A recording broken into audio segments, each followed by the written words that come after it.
linguistic objects.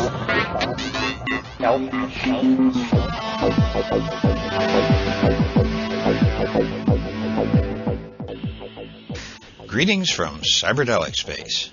This is Lorenzo, and I'm your host here in the Psychedelic Salon. Well, how are you doing today? I don't know why, but for some strange reason, I seem to get the blahs before the holidays rather than after them. So I guess you could say that my energy level is a bit low today, but there really isn't any good reason for that being the case, and so I've decided to put out another podcast just to cheer myself up by joining you in the salon for a little visit. I've had several programs lined up, almost lined up, that I think you're really going to enjoy, but not one of them has finally come together just yet from permissions standpoints and things like that. And so I'm afraid that I've also been overloading you on Terence McKenna lectures lately, so I decided to compromise and play another one of the Trialogue tapes. I think it was last October that I last played one of these three-way conversations between the biologist Rupert Sheldrake, the mathematician Ralph Abraham, and, what shall I call him? The Bard McKenna, I guess. The tape I'm going to play right now is a little different from some of the others I've been playing. First of all, the sound quality isn't all that great, and I've had several people take a look at it, but the bottom line is that this particular flaw isn't an easy one to fix.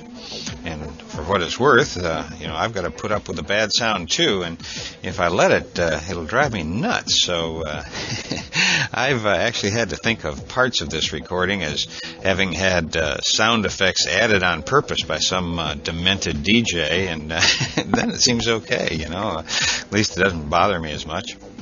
Actually, I gave serious thought to not even playing this particular recording because it doesn't have all of the sizzle that we normally expect when Terence McKenna is involved. But even if there's only one person who really groks the message that Rupert is trying to get across, it'll be worth all of our time, I think. Even if becoming a grassroots scientist isn't something you find particularly fascinating, just think about some young Ralph, Rupert, or Terence out there who hears this and says, yes, I'm going to really look into this or that question that science has so far left unanswered, and I'm going to figure it out for myself. Who knows what might come from just one mind, young or old, taking a look at our world from a slightly different direction. And even if you don't discover something big and important, just adding to our knowledge of this fascinating universe seems worth the effort to me. And so I've decided to play this along with the rest of the Trialogue recordings that Ralph gave me, and we'll just have to wait and see what comes from them in the months ahead. When I first listened to this tape that I'm about to play, my initial thought was that I should probably cut the first 3.5 minutes out because, what they were doing was more or less trying to just figure out how to begin. But then it dawned on me that maybe this was a recording of a private Trialogue, one without an audience. And if so, I reasoned, this would be sort of like the basement tapes that Dylan and the band recorded that summer in Woodstock. And so I've left the tape intact, and I'll let you decide for yourself if you want to fast forward to where their Trialogue actually begins. But maybe you'll enjoy hearing these three great minds getting wound up for what sounds like a private Trialogue, just the three or maybe four of them. So if you've ever wondered what these three amigos talked about when they were alone, this may be just what you've been waiting for. And as you will hear, this Trialogue was recorded on September 2nd, 1991, and apparently there was one person there other than the three of them, and that was the woman whose voice we hear in the beginning. And I'm not sure there's anything new here, to be honest, but I want to play this whole series anyway, just in case there was something here in what is either a rehearsal or a recording session that was possibly intended to be produced as a commercial venture.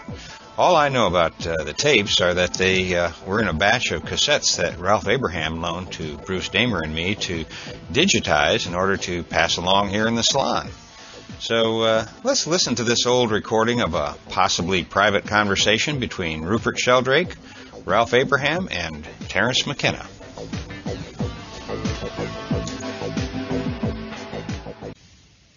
It doesn't have to go to 6, right? No. I think that we're happy with an hour and a half or 2 hours. We can stop any time after an hour. What happened a little bit in the past is that being the most impatient one frequently tried to stop it when it's not quite done. Yeah, I think it's good to have a time we shoot for, like 5:45. Yes. You know, because we found that we sort of faltered and we would have stopped, and then we went on and it was rather And good. it was better, yeah.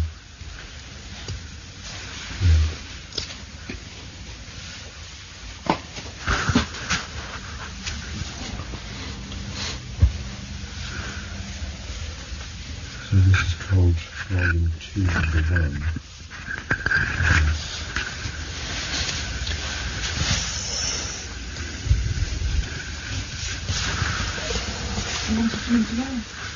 Yes. This one's on grassroots science, so can I hear it? Yes. Oh. It's on... I can hear a kind of echo. I can hear a kind of echo. Maybe... Well, let's see. I don't know where you'd hear that from. Maybe from the headphones, yeah. Ignore it. It's sometimes hard to. Well, I can mediate it some. Uh-huh. So maybe we should have a mantra to do with knowledge, like hum.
So, September the 2nd, Volume 2, Number 1,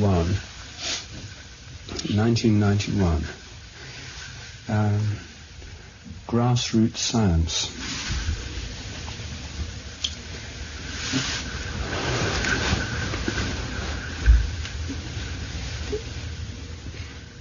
The organisation of science as we know it has become increasingly professional and institutional, and big science is increasing in its scope and power, so that more of physics research gets directed into huge projects like the Super Accelerator. A lot of physicists are very worried because this is drawing off billions of dollars in funding. In biology, the conception of the Human Genome Project was brought about by a scientific politician who thought, well, if physics can have big science and military can, like Star Wars, why can't biology? So this was a deliberate attempt to model biological research on these huge projects involving billions in funding. And this project is going ahead. It's meant that there's even greater predominance of funding in the billions for molecular biology, gene sequencing, gene cloning, biotechnology, that kind of research. And inevitably this attracts funds, prestige and manpower away from the more traditional low expense, low prestige branches of biology. And this tendency towards big science and bigger centres and the predominance of fewer centres of excellence is going on all the time. The editor of Nature told me last year when I met him that there was a tendency for papers now coming from smaller institutions to be rejected, because the peer review process meant that people would say, well, why didn't you do a mass spectrograph on that compound? Why didn't you do this or that? Requiring, as part of the routine production of papers, the use of expensive equipment to which few have access. And he said that although the papers may have been of equal merit, the standards were changing in favour of large institutions and large laboratories.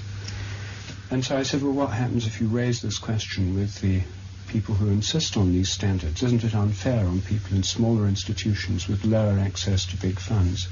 And he said, not really. He said, if they're any good, they'll move to a big institution. So there was this tendency for not only increasing specialization, but increasing predominance of a smaller number of institutions, and access to big money is coming to dominate the whole structure of science as we know it. And this is merely a carrying further of the process of professionalization and institutionalization that's overtaken mainstream science, essentially in the present century. In the 19th century and in the 18th, and indeed until the present century, the situation was very different. In Darwin's case, for example, he himself never held an academic post in any institution.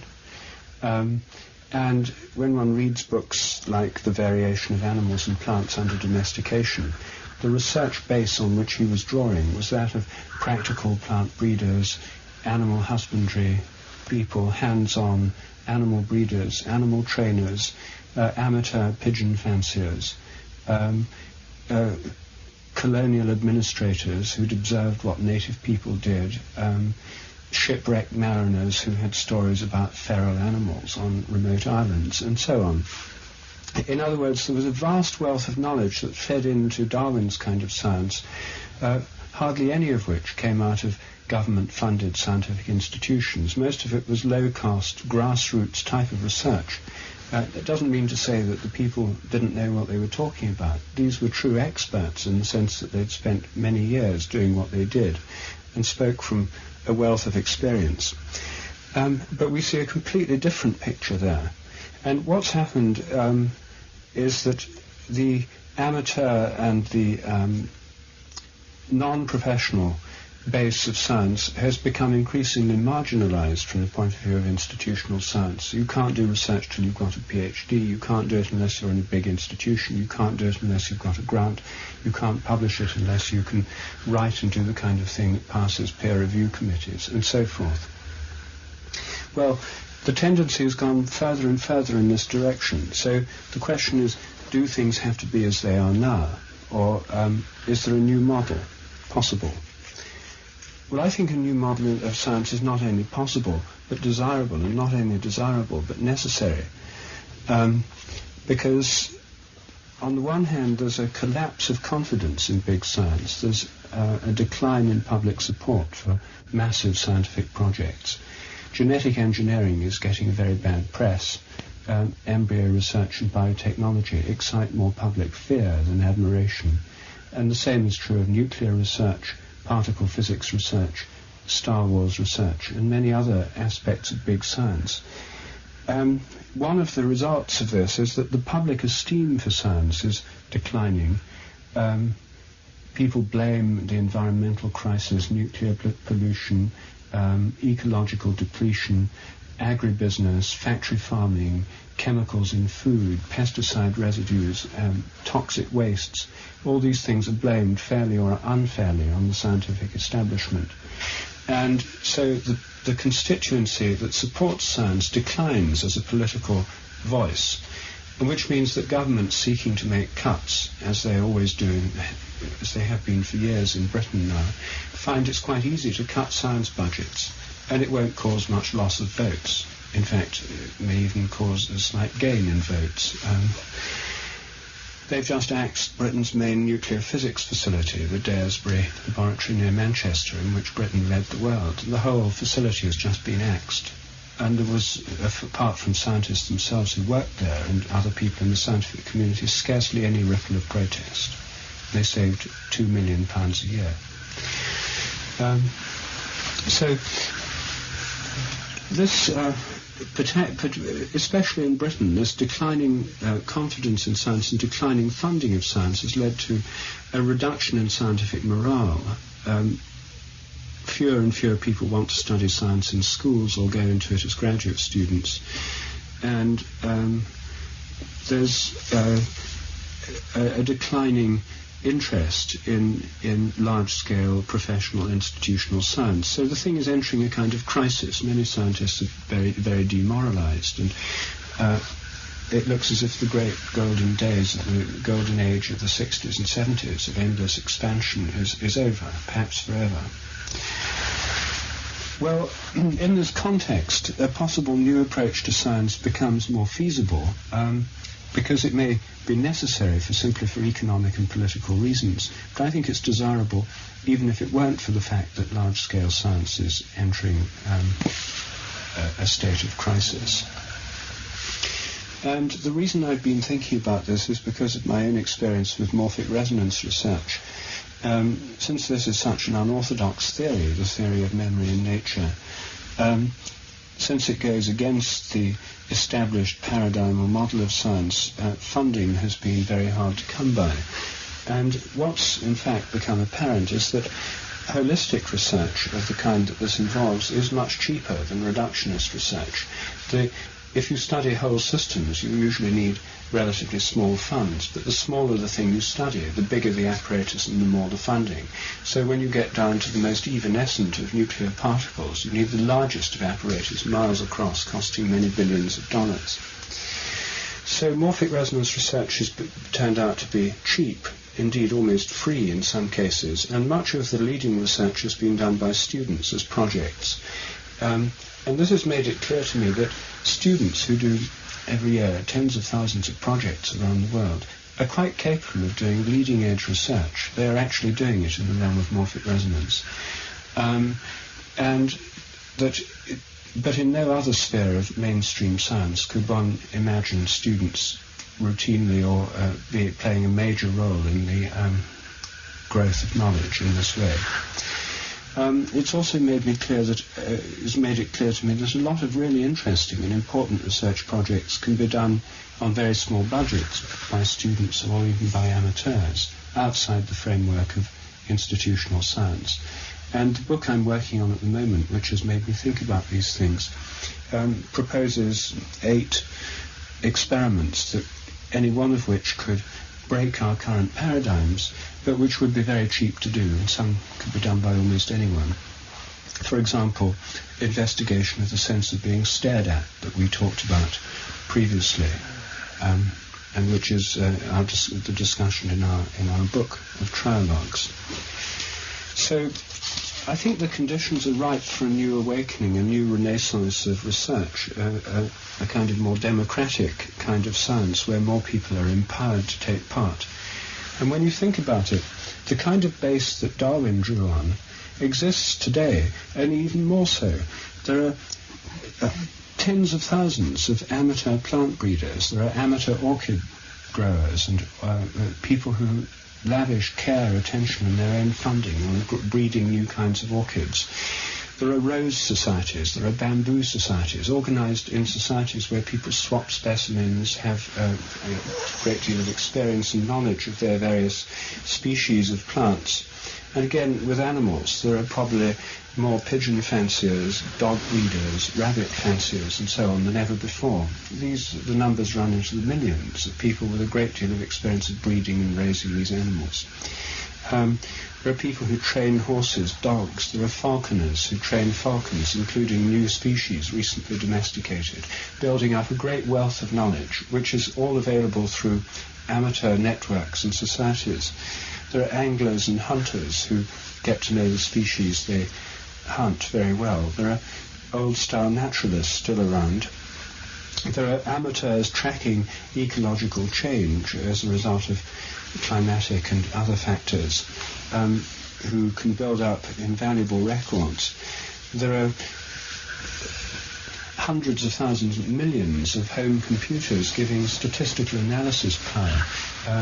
Previously the preserve of big institutions with big mainframe computers, making this kind of sophisticated mathematical analysis available to almost anyone. There are hundreds of thousands of science graduates with a training in the professional background, not working as professional researchers, who could contribute to this. And there are already areas where almost all the research that goes on is in fact amateur. These are some. In addition, there's the whole realm of psychedelic experience, where professional research is very limited in scope, but amateur research has accumulated a wealth of knowledge and experience. There are amateur computer experts who have developed an enormous amount of experience. And I think that this base that already exists, at present almost completely disregarded by institutional science, provides the basis already in place, costing governments nothing, requiring no external funding, from which a new kind of grassroots science could arise. One way would be through extension of existing networks, possible building up of regional research networks. And the way I'd see it developing is that this other kind of science would not be seen as a rival to existing science, but in the end this could all be complementary to the professional scientific establishment, and these two systems could cross-fertilize and influence each other, whereas now they proceed as if the other one hardly exists. So that's my idea about the possibility of a new kind of science.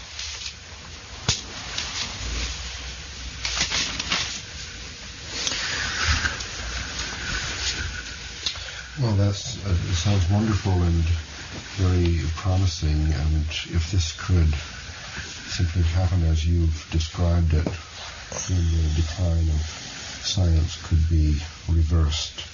Clever young people could be attracted, more and better information and understanding could be developed, and so on. And I certainly think that's desirable, although I share with many ordinary people the decline of confidence in science for the reasons you've described. The acceptance of a new model of science, of grassroots science, of major developments, let's say, given birth by amateur groups and so on, the acceptance of all this by the scientific establishment seems very unlikely somehow. The population of the scientific establishment would have to be totally swapped out with new young people coming in who had grown up in these new style groups, and of course that's a possibility. I worry though about how, this would have to evolve through a series of developments difficult to envision at this time. But I see a problem in the communication, the extension of the networks, the sharing of the results, and the replacement of the function of big science provided by publication in journals with peer review and so on. I hate the peer review process, but somehow the very growth of population, the growth of civilization, the growth of the scientific establishment means there's this immense amount of data that if it's not shared or made available or archived in libraries or something, nobody can access it, then it fails to achieve the goal of these discoveries. That's the problem. So I think the key to this development of a new model would be the development of a new model of a communication system for sharing the results of research. won't be necessary. It won't be possible for each group of pigeon fanciers in South Burlington, Vermont, or something, to have a journal and newsletter or something like that, a regional newsletter. That would be too many newsletters to read. So I think the secret key to empower the success of this new development is the communications aspect of the computer revolution, the bulletin boards, the computer networks, and developments not yet really visioned for the archiving and sharing of this kind of information in central electronic libraries. That would be the key. And until everyone could access the results of this research and easily sort of survey all what had been done in a certain area and find out about these new hybrids and so on, that the dream couldn't really become a reality. Maybe it requires further development in the archiving and sharing of electronic information in order to make this possible. How will the regional networks be organized and communicate with each other? It could be that the lack of a successful means of communication that way is the very reason that these big laboratories and big science has actually evolved. The governments have sensed, they have tried, they've experimented, and they've proved to their own satisfaction that the investment of the bucks in a big laboratory gives a bigger bang than in granting smaller sums to a large number of small laboratories. Certainly these groups will need grants. They'll need some support. You have to have some equipment. Inexpensive science still does cost, right? Well, I mean, the thing is that if you take, say, pigeon fanciers, they already have journals, Pigeon Racing Weekly and so on. And there are several in England on newsstands. They already have newsletters. None of them get grants. They buy their own pigeons, race them, maintain them, breed them.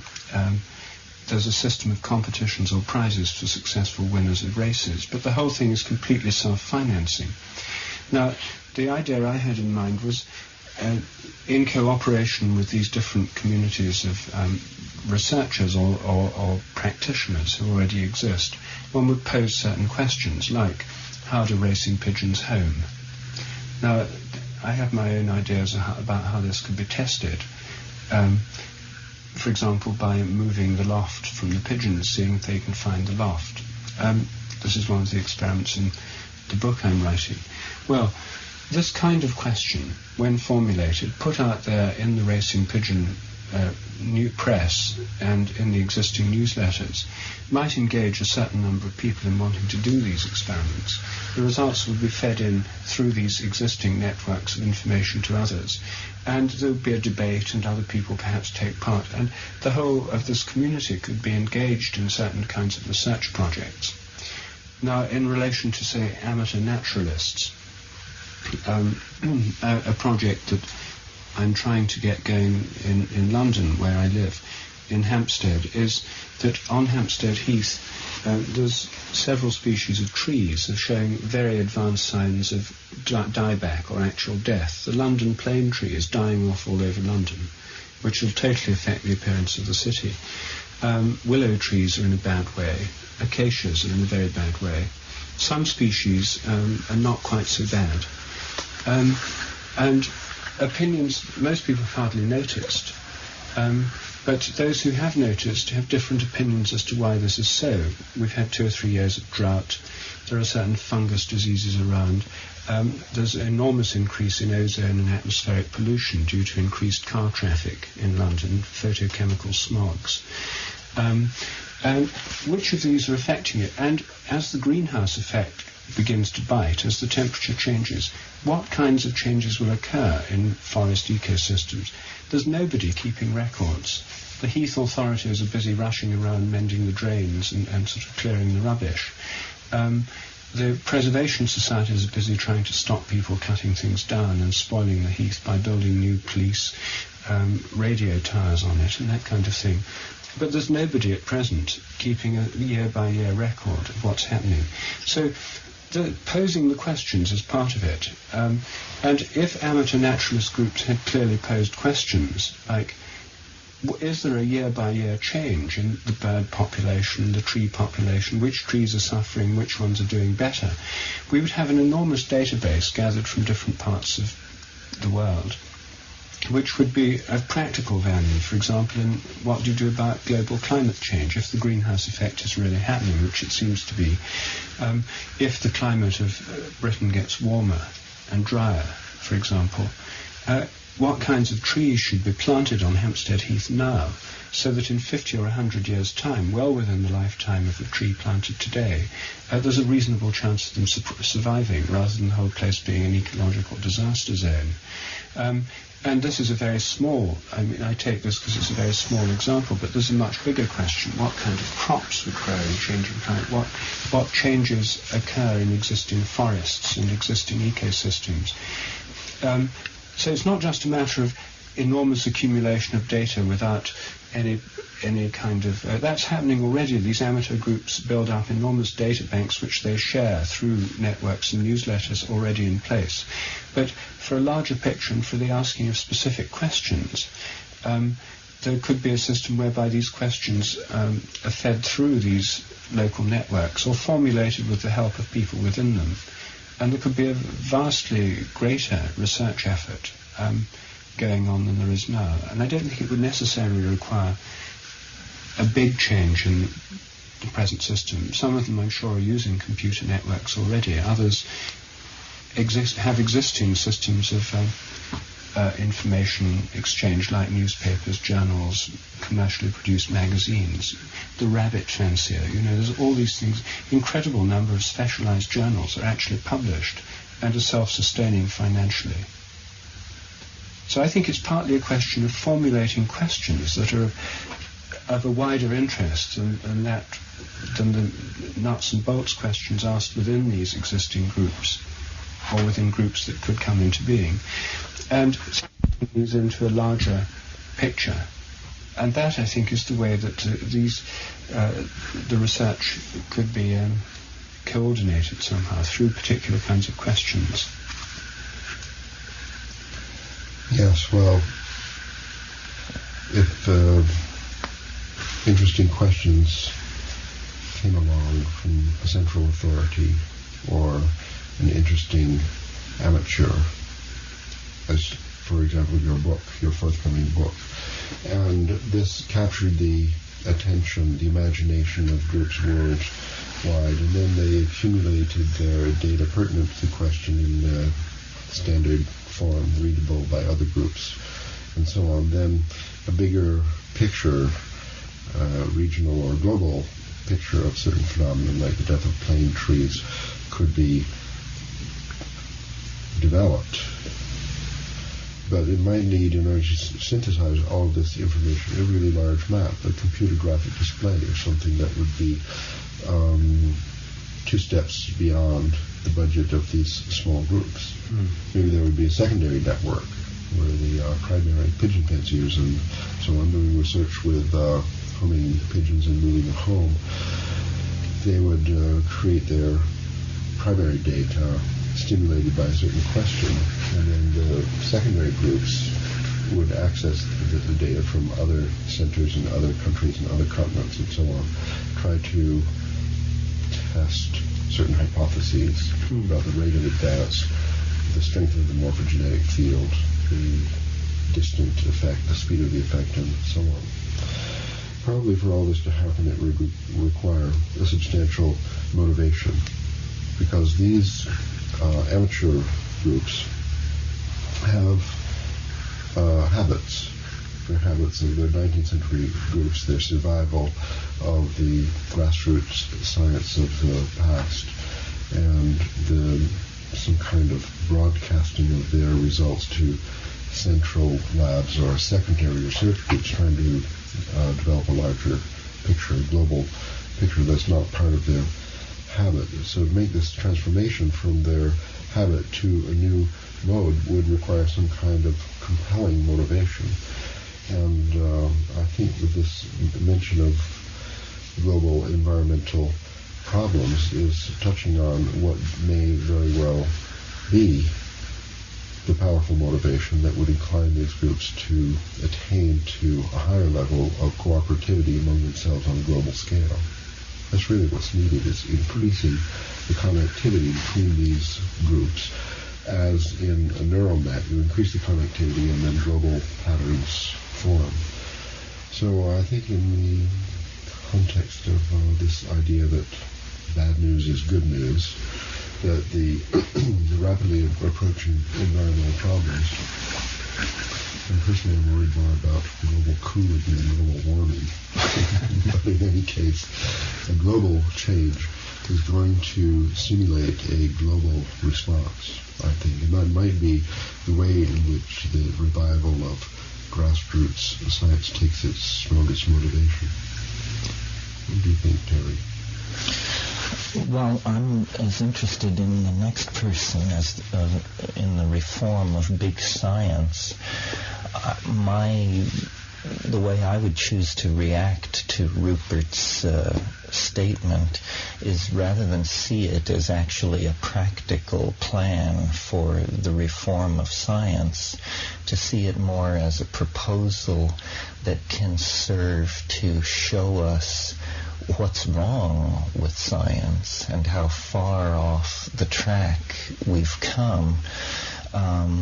My questions would address 4 areas which all arise, I think, from the same problem that I see with it. First of all, instrumentality. The grassroots science, you called it 19th century, Ralph. Grassroots science can be done with rather tangible problems.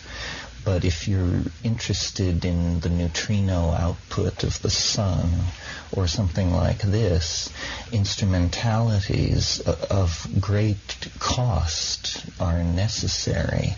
And I think that science has not only moved from the easy problems to the hard problems in its evolution over the past 1,000 years, it's also moved from the cheap problems to the expensive problems, and that it is now wedded to instrumentalities of such size and cost that even nations seem to need to band together. For instance, the Super Collider project or the proposed joint Soviet-Mars expedition. I don't think there's any way for grassroots science to finance and execute an expedition to Mars. So I've made 3 areas of concern: to instrumentality, meaning scientific instruments of great cost; technology, the fact that science is the handmaiden of advanced product research, is what has given it such overwhelming sway over most of our lives. Science is not done in the spirit of Greek curiosity about the order of nature. Science is done to make money on a vast scale.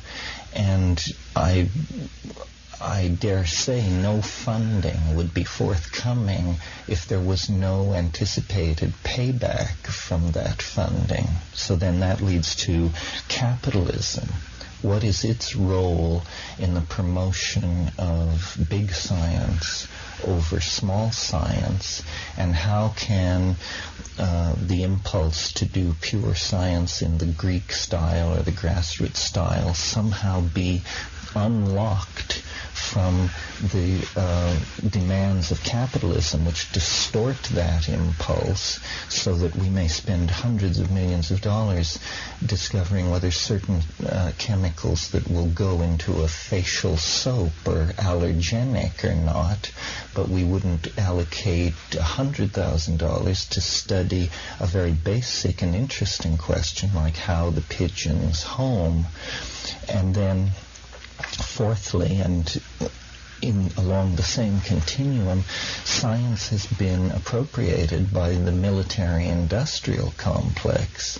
And again, this would be very hard to see how it could be disentangled from that.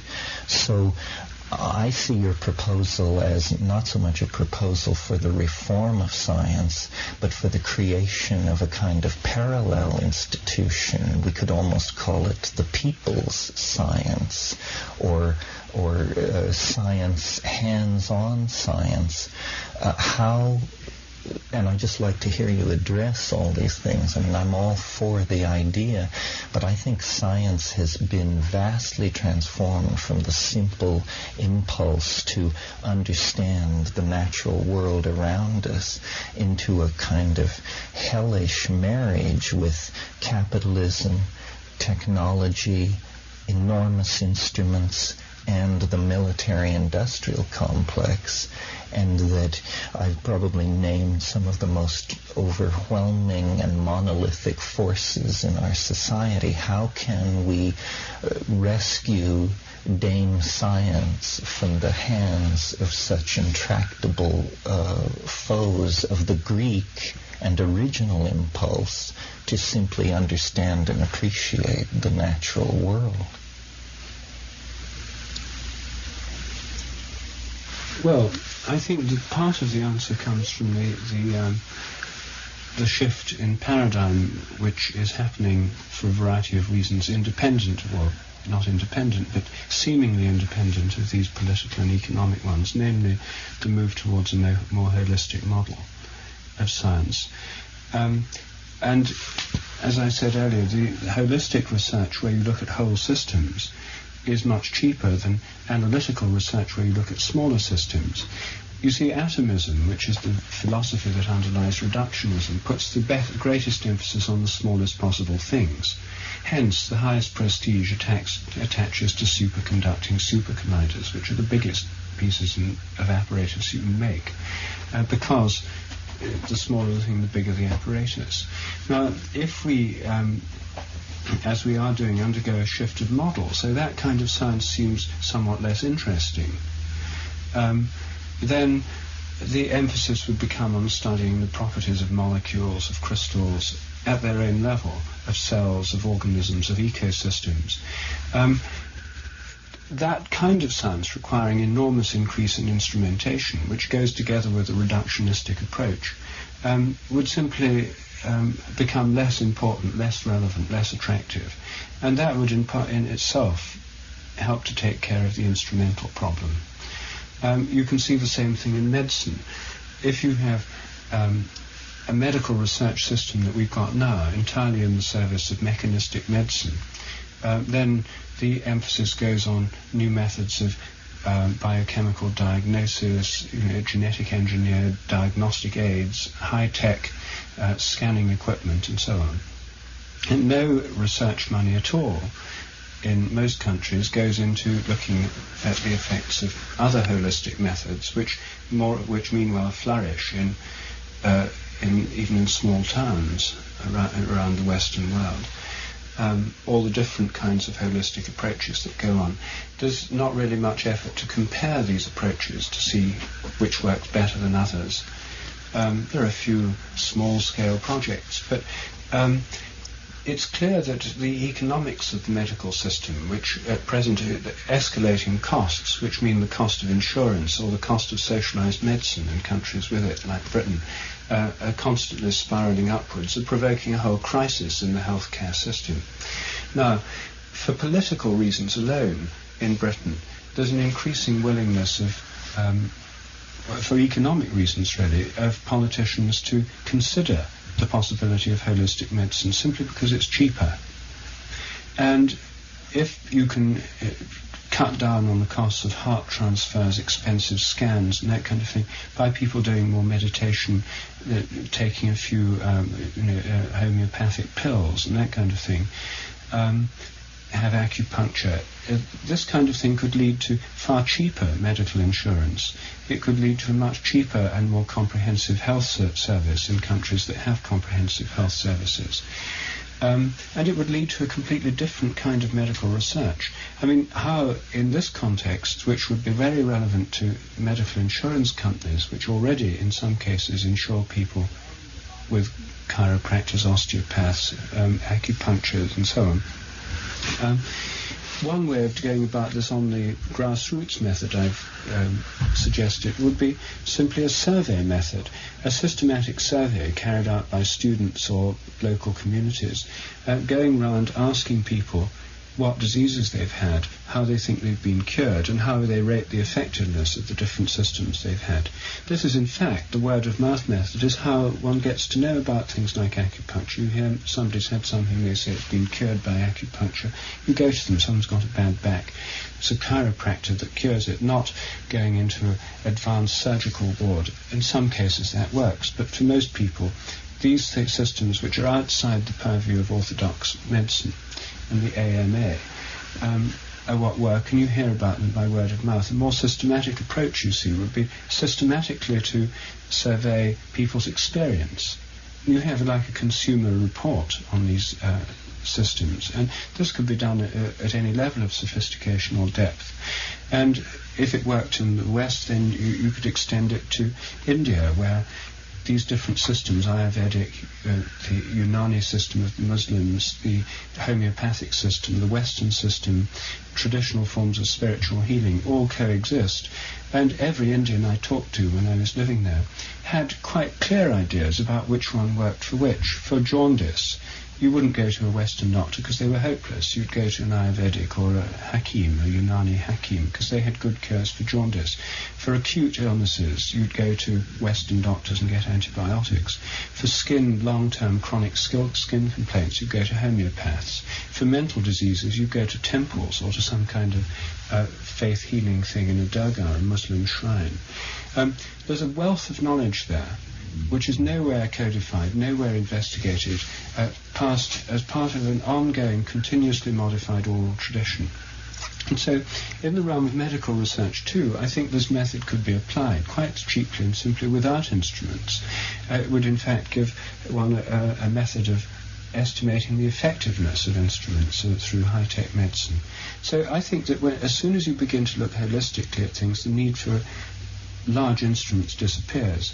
And it may be that if we think differently about the need for missions to Mars, the need for Star Wars, the need for the Human Genome Project, and the need for large-scale nuclear physics projects in this new context may seem much less important, and hence the process you talked about, the need for these instrumentation would get less. Then when it comes to the power of capitalism, the military-industrial complex. Again, the power of these things are changing. The interests of health insurance companies and the interests of national health systems are not working in favour necessarily of ever more expensive medicine. There are political forces working in different directions. With the end of the Cold War, the need for vast high-tech military spending projects is going to become harder to defend politically. And so I think that the situation is changing quite rapidly in all these respects. Well, what you seem to be advocating is the collection and correlation and study of data as something which doesn't cost a lot of money and which can be done on home computers and transferred among self-organized networks of people. And I agree that probably the forward rush of big science has ignored a lot of areas, but there are what do you say to the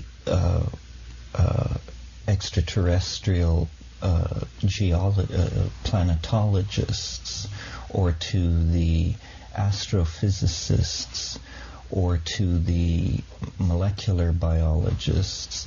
It seems there are large areas of science which have become so wedded to the need for instrumentalities of great cost that there is no way to do them without vast research programs and enormously expensive instruments. So what you're really focusing on, I think, is not so much a downsizing of science as a refocusing of it on the biological, medical, and sociological domain, as opposed to Highly warranted. highly warranted. But can this be done? I mean, it's extreme, the inertia of the other forms of science to tell the physicists that the exploration of matter will be halted, Well, to that's tell nice. the astrophysicists that the exploration of the galaxy will be halted, to tell the oceanographers that the exploration of the deep sea will be halted, is not entirely in the service of the original Greek impulse to understand nature. They're going to be told that anyway. They are being told already in Britain. I mean, nuclear physics has been shut down. There's a more or less. budget crisis, and even if popular support remained tremendous for subnuclear particle research, there would the budget crisis would make it impossible to continue in that line, even if everybody wanted to. Meanwhile, we have new crises. You see, this nuclear physics was response to urgent need in the military-industrial complex, as you pointed out. They needed this defense against aggression and so on. Now we have a new problem, and the defense departments of the various nations are going to have to do about face and reorient themselves toward the real enemy now. Well, when you were talking, for instance, about gathering and integrating temperatures on or climatological data on the die-off of trees in Britain, it occurred to me recently there's been a debate in the scientific community saying that all ground-based temperature observations have to be thrown out of the model, because only if you look down from space on an environment do you actually get data which is not contaminated by local effects. So in some cases it seems there's going to have to be a continued reliance on... All right, we acknowledge that big science is going to continue to exist, but it's got to, first of all, economize. Secondly, reorient itself toward real problems, not only to maintain popular support, to maintain any support, maintain any population of scientists to do it. And thirdly, it's got to reintegrate with grassroots science because of economies and also because the information on that level is needed. I think that the new model for big science is going to be data banks together with scientific visualization strategies based on computer graphics, which, as you correctly implied, is expensive. The mission to planet Earth, the NASA proposal to monitor the temperature everywhere from satellites, will actually be very inexpensive compared to ground-based methods of collecting the same data.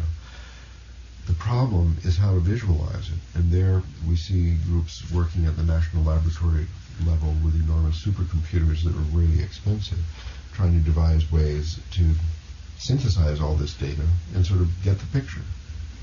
So I think the new challenge for big science will be, they'll still have maybe more moderate budgets, but they will have to be focused in big laboratories with big supercomputers and with huge disks holding all this accumulated data. I mean, mission to planet Earth will be broadcasting down from these satellites terabytes, terabytes per minute of information that has to go somewhere. And until that's figured out, which will be expensive, we can't have any, I don't think we'll really get the benefit from all this grassroots science, either what exists today or what would be developed in the future in response to some really exciting new questions proposed from a larger view of global planetary behavior. Certainly, the physical sciences have hogged more than their share of the national budgets for science. And as Rupert pointed out at the beginning, the growing tendency of biological science to imitate this bad strategy of the physical scientists in putting all their eggs in one basket with giant machines and fewer laboratories and journals and so on. This is a bad direction because it's a dead-end street. This actually represents the devolution of science, led at the most rapid possible rate by the physical scientists, the astronomers with their huge telescopes, and so on. The piece of the budget pie for science is shrinking. Even if it didn't, it would have to be reorganized so that a fair share went to medical, biological, and also social and environmental sciences. Then everyone's budget is still going to be too small. And to get the largest result from a fixed budget, I still think it'll be necessary to have some big science, big lab centers where the synthesis of all the information will be handled. Be the largest problem of science in the future is just to manage this enormous database. And the fact that the physical scientists have got their unjustified piece of the pie so far is, I think, because within their big budgets, which still aren't infinite, they've been able to produce a result because they don't have to deal with data banks that are unmanageable size. They're studying simple systems, and within their budget, they've been able to deliver a product, something that can be adapted by business for new high-tech commodities, gadgets, and consumer. Well, maybe we should think of it as establishing a sort of parallel track of rehumanized science, but retain things like the Human Genome Project, which promises a much deeper understanding of human disease and genetic defects and this sort of thing.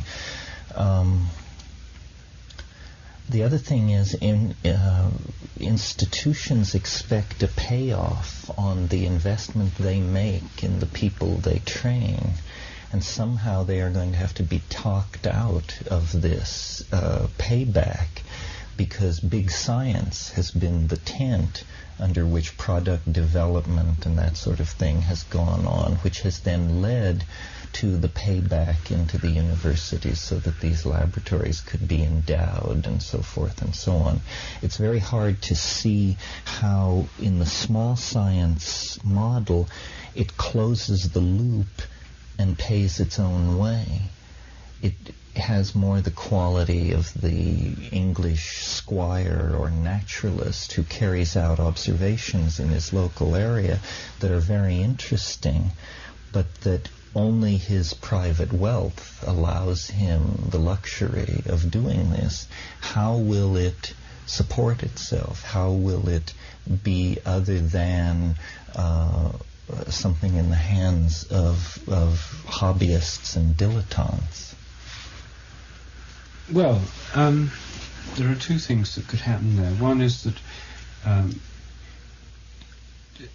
already amateurs do these things on quite a large scale. Pigeon fanciers, of whom there are about 500,000 in Britain, are mostly working class, and some of them are on social security. The one I've worked with most closely can't work. He's got a disease. He's on social security.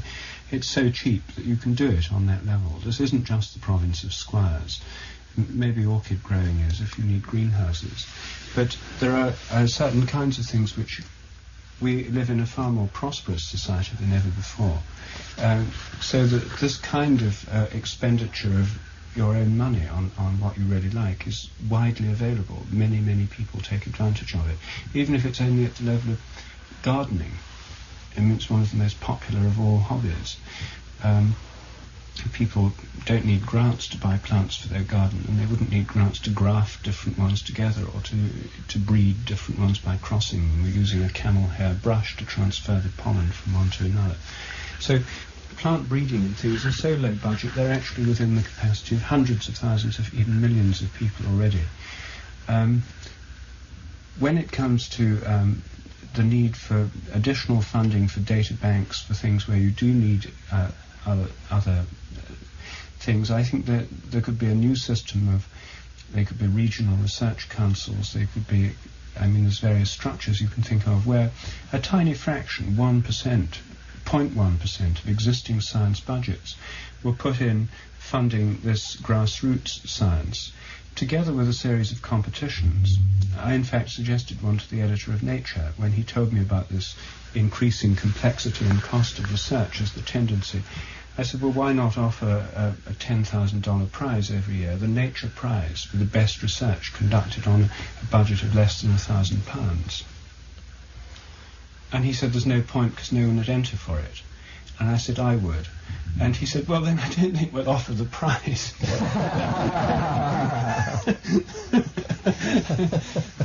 But the possibility, you see, but I've found in my own experience that prizes act as quite a strong motivation for people.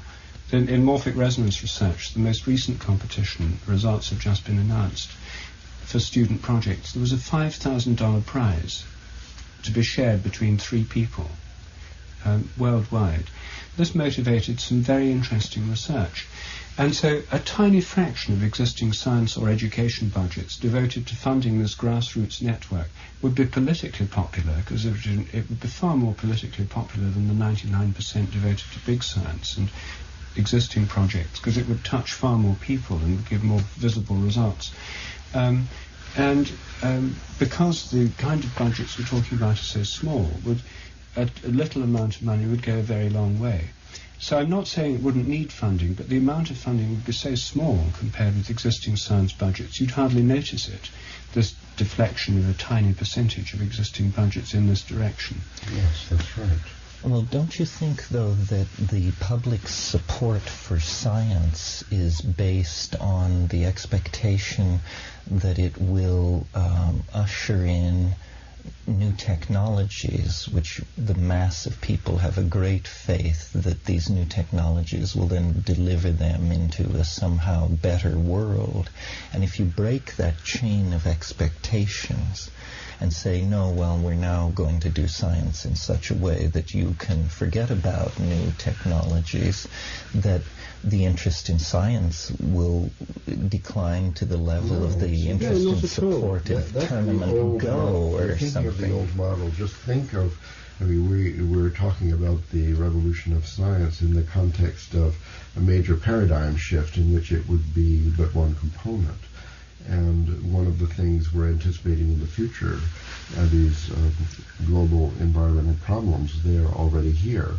So people, I think, in the future are going to expect from science, from government, from religion, from themselves, the salvation from these serious problems. Just as now for medical science, they want the cure of cancer and AIDS. Solutions. They want a solution. They don't want products. No, but they want solutions. They want solutions. And in order for this to be forthcoming, for the grassroots science, for a science project to participate in the solution of these problems, I think it wouldn't suffice to develop a new and parallel scientific establishment living on its own and doing its best work on a low budget or something. We would want to integrate that with the new model for society, which would be emerging in order to, under the pressure of this evolutionary pressure of environmental problems.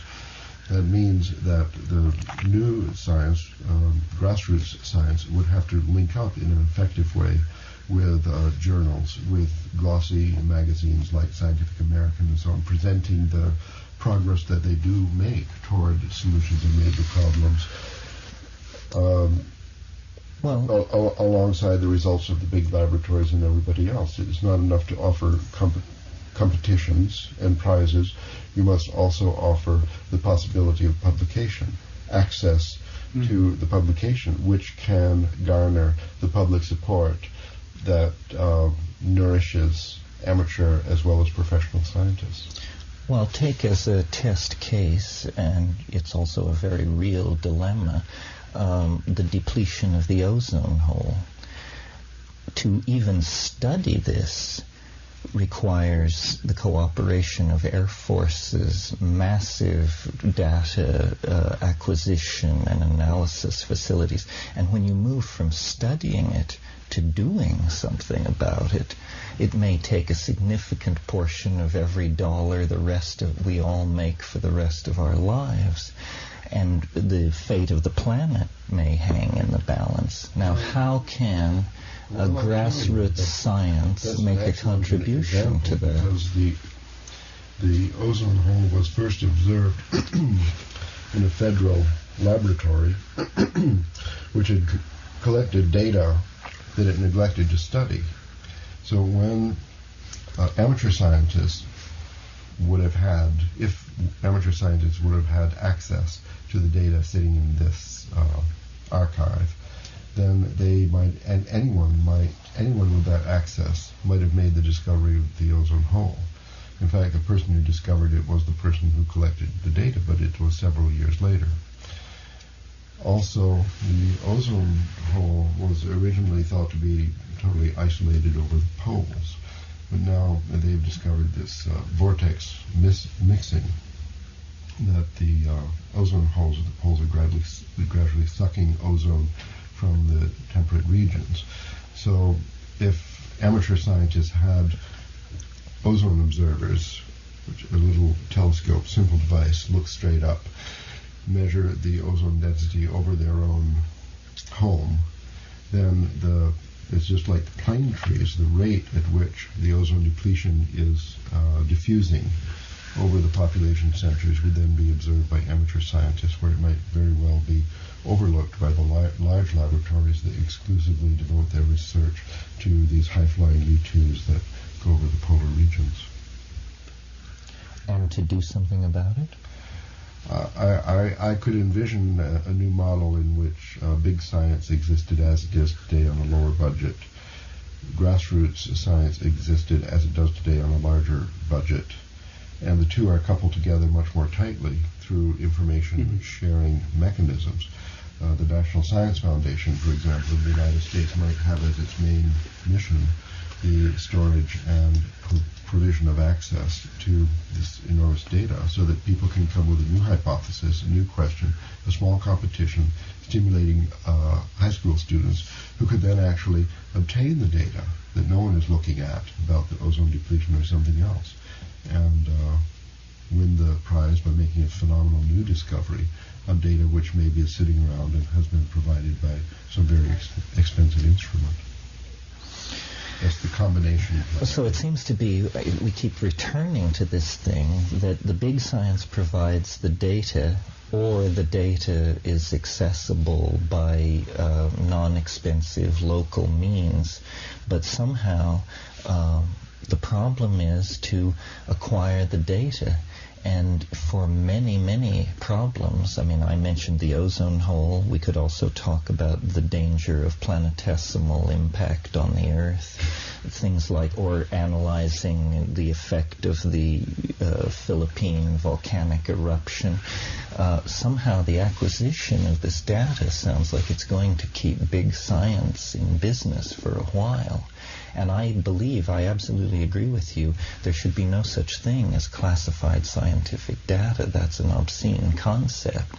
But I wonder if, at least at this stage in the technological revolution, a Mach 2 is sufficient to deal with the data collected.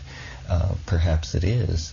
But if not, then the small scientist remains at a disadvantage, because number crunching is a part of the analysis of the huge data stream that is coming in. Maybe the answer is to concentrate on dropping the cost of supercomputing. Well, that's happening. But that would require an enormous governmental project costing billions of dollars and so forth and so on, the very thing we're trying to get away from here. Well, I think the computer revolution is actually the answer to the main problem. The prices are spontaneously dropping. Supercomputer on the desk, the personal supercomputer, is a reality today. It'll be cheaper tomorrow. The Mach 3, the Mach 4, and so on. Let's take that for granted. I still think... But it will be brought to us by Apple Corporation, one of the largest corporate entities in the American capitalist mix. It won't be done by two guys in a garage. That era is gone forever. Not well. I mean, you're now concentrating on these huge, like the ozone hole problem, and how can you apply it? First of all, how the ozone hole, what do you do about it? A lot more was done about that, in Britain at least, by amateur groups like Greenpeace and Friends of the Earth. You know, people protesting to corporations about canisters of this and protests about fridge recycling. These things, they gather data. They don't need huge number crunchers. You need fairly simple data to turn doing something about it into political action through existing pressure groups. Secondly, the question of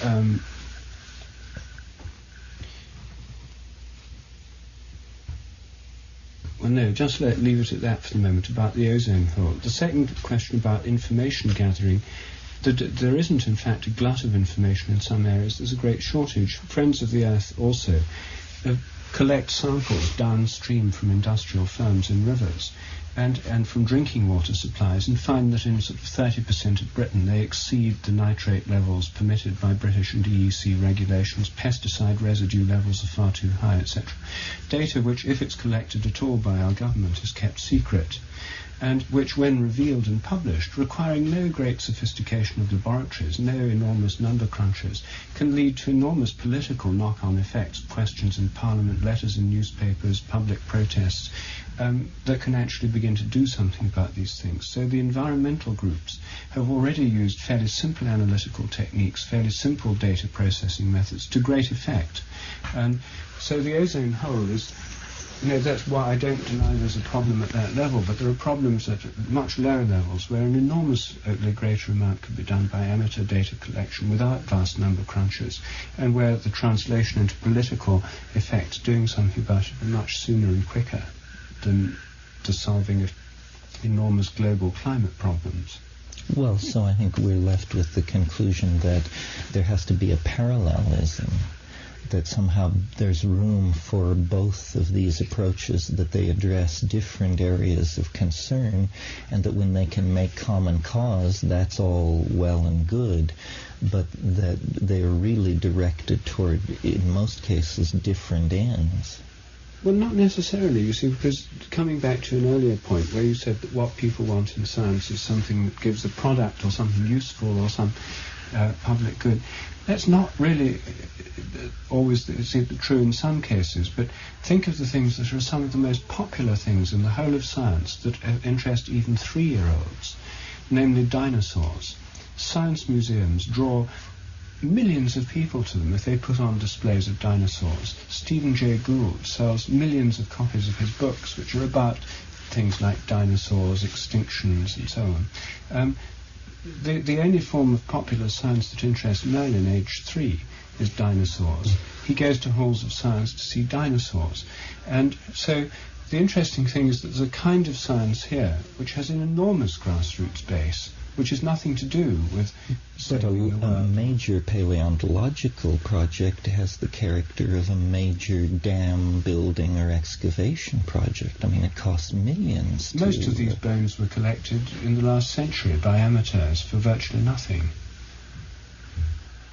Well, it may cost millions to build these huge plastic models that emit roaring noises and are engineered to sort of... Well, I'm talking about sinking a fossil shaft somewhere in the Gobi Desert and extracting in a proper scientific manner the fossils therein over 2 years requires maintaining hundreds of people in the field, from staff scientists down to coolies, and the air transport... about 50 cents a day. And the air transport of hundreds of tons of rock It doesn't back have to be air transport. I mean, paleontology was already a well-established science in the 19th century on incredibly low budgets, mostly funded by amateurs. It's a wonderful example of low-cost grassroots science. Well, amateurs like Baron Guy de Rothschild. But many others. There were many amateurs who have played a part in the development of paleontology, and it's one of the most low-cost areas of science. And it's one with one of the highest public appeals. So, well, this is a I don't counterexample. have that great a familiarity with paleontology, but I think I do know something about archaeology, and it costs a fortune, archaeology, to Well, do a lot it of right. expeditions were done on a very low budget. For example, when Flinders Petrie first went to Egypt. But I'm talking about today, when you go into Guatemala or the Yucatan to excavate a Mayan site, to keep a team in the rainforest for 6 months. Well, Rupert hasn't suggested to slash all budgets to zero, and presumably these relatively expensive projects will continue to be funded according to the degree by which they can gain public support. They provide exciting results, solve important problems, and so on. They could be funded. Simultaneously, they could be influenced enormously by discoveries of the grassroots science group, feeding into the determination of how this budget is supposed to be spent. Well, Yes, we might stick with archaeology for a moment here, because it's an interesting science in that it doesn't generate new products. It doesn't give us a sense of progress. It doesn't feed into the military-industrial complex.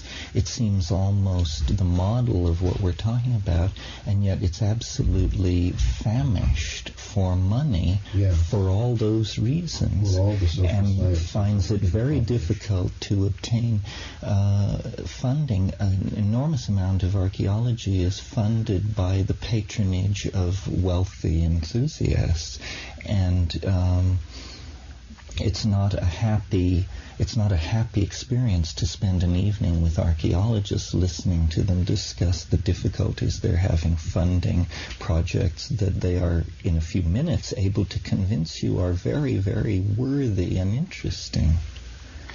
Archaeology is almost the paradigm of the small science enterprise that we're talking about, and yet it seems beset with difficulties that may show us problems that we can anticipate if we try to expand this model. Well, I mean, at the moment, the archaeology budget, I'm sure, is a tiny fraction of 1% of the budget spent on the Genome Project, Star Wars. Exactly. We're talking, Yes. the global archaeology budget must be, 10 million, 20 million, at most Something like that. $50 million, I should imagine. I should be And this is surprised if it's absolute more. peanuts. You might as well say it is an amateur science. That it is an amateur now. science. A lot of it is an amateur science, and then it's got this professional end where they have to raise funding, often from private concerns and so on, or wealthy donors. It is an amateur science. It has a large grassroots component even today. You know, people who excavate in an amateur manner. There are Anglo-Saxon excavations go on in Britain, for example, using students in the vacations, amateurs, and so on, with very minimal central funding from the government.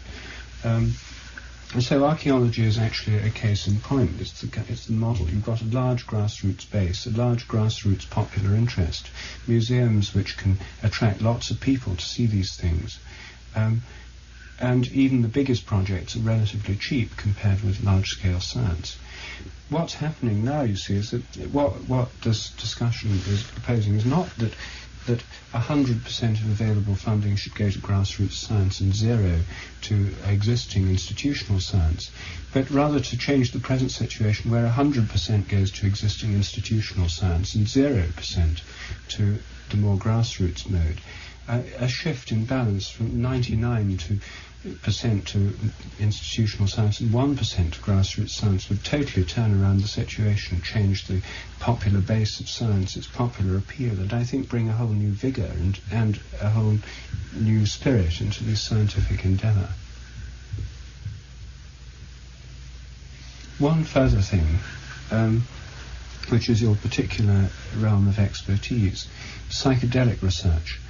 It seems to me a very important component of consciousness research. We hear a lot about the need for consciousness research. We know so little about the human mind. A lot of funding goes into cognitive psychology, particularly if it involves computer models, because it could feed into new generations of computer. That's why the funding goes into that area.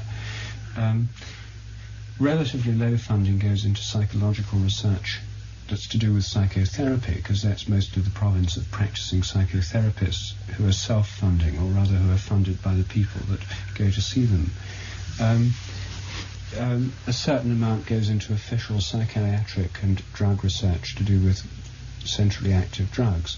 But the vast majority of psychedelic research, 99.999% at least, which has a lot to say, as I suppose you would agree, about the nature of consciousness, the range of the imagination, the powers of the human mind, etc., is not funded at all by official agencies. In fact, every effort is made to suppress it. Mm-hmm. In spite of official discouragement and suppression, where hundreds of millions of dollars are spent in trying to stop it happening, rather than encourage it, it actually goes on. And there's a wealth of experience built up about human consciousness, which is relevant to the larger question of the nature of our minds, their relation to our bodies, the relation of consciousness to the biochemical level, things which are perfectly compatible with a lot of mainstream concerns, and certainly of enormous interest in trying to get a better understanding of the world we live in and of ourselves. Here's an area where, for legal and other reasons, virtually the whole of the research effort is in the amateur domain, and virtually the whole of it is negatively funded rather than by the public domain, in the sense that funds are spent trying to stop it. Here's an area where there's the possibility of networks and of coordinated questions being asked, which could be of enormous value starting today, because there's not much prospect of this research being taken up officially. Yet there's, I would have thought, the formulation of appropriate questions could lead to very interesting research being undertaken by explorers of the psychedelic realm. Yes, I quite agree. I mean, this would be an obvious area where the simple codification and making available of data would have a tremendous impact on the models being developed within the field. Here's a related area is astrology, or the so-called pseudosciences altogether. These are not going to be funded any other way than by amateur groups, I suppose. I think that if the means existed for sharing the information that already is known to result in various experiments, so we do need to get out. That a new of the pseudosciences with the regular sciences would result. For example, if people had a computer program that displayed when they woke up each morning their natal chart and the positions of the current planets, noted any transits of the daily planets over the sensitive points on their natal chart, and tried to correlate that with, for example, diseases, psychological states, and so on. Then there's a tremendous amount of information coming. There's thousands of people who do believe in astrology could be available for high school researchers and so on, testing hypotheses posed from some other area, such as archaeology, paleontology, and big science of planetary astronomy, for example, about possible impact of planetesimals and so on. All of this could be synthesized easily using computer network technology according to some wild hypothesis that came in from some clever high school science teacher. So the psychedelic research, pseudosciences, other things that are totally rejected by society would have cracks in the structure through which they could reemerge back into the mainstream and making their contribution toward the solution of our global problems. Yes, human sexuality would be another area where data is not gathered because of institutional biases that are conscious or unconscious, but that networks of amateurs could organize themselves, and this is probably largely how it's done anyway. It's probably one of the least organized areas of social research that exists. and yet it's central to the our psychological health and our sense of equilibrium in the world. Nutrition is another. Yes, there's a wonderful example of nutrition, because lots of people pay attention to what they eat. Official nutritional studies are on the whole pretty crass. I went into this when I was working in India. We were looking at the simple question of protein requirements. It turned out that the whole of the global food strategy had been based on studies done using American college students as average people. The protein requirement, based on a heavy consumption of hamburgers, something like 60 grams of protein a day. Well, this, as people widened the database, as people looked at what really happened in India to poor people, this has been lowered to about 20 grams a day. And yet the whole world food production strategy was distorted for 2 decades by this kind of nutritional study. Real nutritional research that looked into specialized areas like allergies and how to deal with them would have large number of volunteers bringing forth information. Right. Research on people who can survive with incredibly little food would have enormous implications for the world food problem by showing that it may be possible not only to work on increasing the supply but reducing the demand. Because it may be possible, as some people practice doing, as part of spiritual disciplines or otherwise, to survive on incredibly small amounts. There's huge areas in nutritional research where there's a wealth of information that's totally untapped at the moment. The official nutritional journals are based on artificial experiments or nutritional surveys where people go around with clipboards or sit around observing people eating and noting and weighing them every week. We carried some out in India ourselves. Of a completely unrealistic kind. And yet, nobody thought of going around and asking people what they thought about nutrition. Let me turn the tape. Well, we'll have to catch up with them again next week and see what turns up when they turn the tape over. Although what we just heard was both sides of a cassette tape from that session that was simply labeled Tape 1.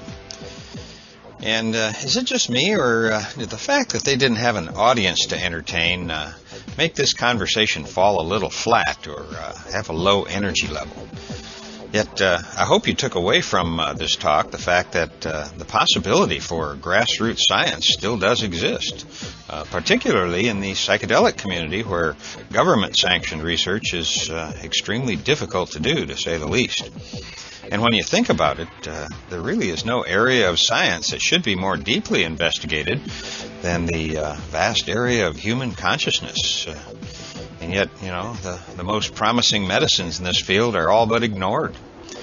To give you a little idea of what a grassroots scientist can contribute, I remember one week in Palenque many years ago when a large group of us tested a new psychoactive chemical for the first time. In all, I think there were, probably a little over 40 of us who took it, and our reactions were all over the place, everywhere from euphoria to one near-death experience when it was discovered that this particular substance doesn't mix with a certain prescription medicine.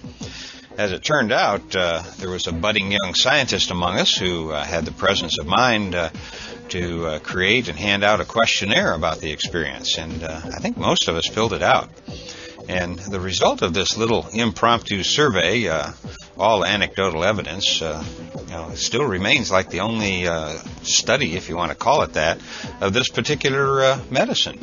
It isn't much, but it's all we have, and I'll link to the online report of this experiment in the program notes for this podcast, which you can find at psychedelicsalon.org.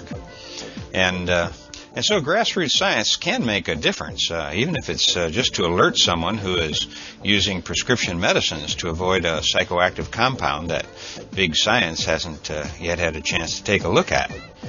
In essence, the three of these amigos seem to be encouraging groups like Arrowhead to come into existence, which Arrowhead actually did some 4 years after this trialogue was held. And it seems, after listening to the give and take between Rupert, Ralph, and Terence just now, that maybe a good starting place would be for our community to continue to formulate scientific questions that grassroots research can use in an attempt to answer some of the larger questions that the big science people just aren't interested in. And I don't know what the answer is myself, but I'm sure that with all of the great minds we have here in the psychedelic community, that answers are probably already growing in various corners of cyberdelic space, and connections being made, information exchanged, and the conscious evolution of consciousness is perhaps continuing at a ever-accelerating pace. Or at least that is something I hope is going on. And from the comments that have been posted on our blog on the Psychedelic Salon forum over on the growreport.com, I feel quite sure that the collective evolution of our species' consciousness is on schedule and under budget. And yes, I'm aware that the Psychedelic Salon page over on MySpace has been deleted, but let's not get too carried away with ourselves here. There were actually a lot of people trying to post some pretty unwanted comments on that page, and maybe one of them got through the approval process and posted one of their hateful messages there. It's quite conceivable if that happened that a bot would be looking for something like that and auto-delete the page. At least that's the way I want to leave it. And anyway, as some of the comments have pointed out, do we really want to put so much of our personal information into a database that's controlled by Rupert Murdoch? I have to admit that if the system couldn't be tinkered with, it does have some really interesting potential. For instance, I did enjoy learning a little bit more about some of our fellow saloners, and I was still working my way through all of the great new music our friends had posted. So I'm sorry not to be able to do that anymore, but all in all, it's probably best that we opt out of MySpace and other databases. So for the time being, I'll be posting and reading comments and posts on our notes from the Psychedelic Salon blog at psychedelicsalon.org, and over on our forum at thegrowreport.com, and the other forums there too I also participate in. Now, since I control the first site and the Zandors control the other one, I feel confident that we'll be around both of them for quite a long time. Now, as for our schedule here in the salon for the rest of the year, I'm going to take a little time off at the end of the year, but there will be at least one more podcast before the 26th, and I'm still planning on podcasting my second program in the MatrixCast.com series as well. So for sure, you can count on the MatrixCast.com conversation between Ralph Abraham and William Irvin Thompson, and the continuation of today's trialogue, which will be the next program here in the salon. Before I go, I want to mention that this and all of the podcasts from the Psychedelic Salon are protected under the Creative Commons Attribution Non-Commercial Sharealike 3.0 license. And if you have any questions about that, just click on the Creative Commons link at the bottom of the Psychedelic Salon webpage. And if you have any questions, comments, complaints, or suggestions about these podcasts, please just add them as comments to the program notes on psychedelicsalon.org blog so that our entire community can get involved in these discussions. Or you can also post your thoughts on the Psychedelic Salon forum, which you'll find at thegrowreport.com, where, as I said, I also spend some of my online surfing time each week. And for now, this is Lorenzo signing off from Cyberdelic Space. Be well, my friends.